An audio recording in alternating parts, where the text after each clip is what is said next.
एकीकडे राज्य शासन राज्यपालांच्या भाषणामध्ये कॅन्सर विरोधी धोरण सांगते, पण अध्यक्ष महोदय आज कोकणामध्ये रत्नागिरी जिल्ह्यामध्ये मिटेनी नावाची एक केमिकल कंपनी आलेली आहे। सदर कंपनी इटलीत बॅन झाली होती। त्या कंपनीला महाराष्ट्रामध्ये देशामध्ये परवानगी मिळते। इटलीमध्ये ज्यावेळेस या कंपनीवर बॅन लावला गेला तिथल्या 3 लाख लोकांवरती बऱ्याच आजारांचा परिणाम अध्यक्ष महोदय झाला होता। त्यामध्ये किडनीचा कॅन्सर झाला होता, तो अध्यक्ष महोदय बरा होऊ शकतो। थायरॉइडचा कॅन्सर झाला, अध्यक्ष महोदय थायरॉइडचा कॅन्सर सुद्धा उपचारानंतर बरा होऊ शकतो।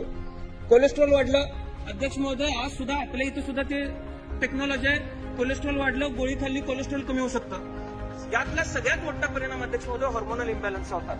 हार्मोनल इम्बॅलन्स हा बरा होऊ शकत नाही, आणि हार्मोनल इम्बॅलन्स झाला तर अध्यक्ष महोदय काय जन्माला येईल हे मी सांगायची गरज नाही। कोकणातले बरेच आमदार येत आहेत, आमच्यापेक्षा त्यांनी सगळ्यांनी या गोष्टीची काळजी करण्याची आवश्यकता आहे, आणि लॉंग टर्म इम्पॅक्ट या सगळ्या गोष्टींचा काय होणार आहे याच्यावरती अध्यक्ष महोदय अभ्यास करण्याची आवश्यकता आहे। आज ही कंपनी लक्ष्मी ऑर्गॅनिकच्या माध्यमातून भारतात आलेली आहे, रत्नागिरी सारख्या ठिकाणी काम चालू आहे। खरं तर एमपीसीबी असेल, शासन असेल, प्रशासन असेल, काय काम करते हे खरं तर राज्यातल्या जनतेसमोर अध्यक्ष महोदय येणं तितकंच गरजेचं झालेलं आहे।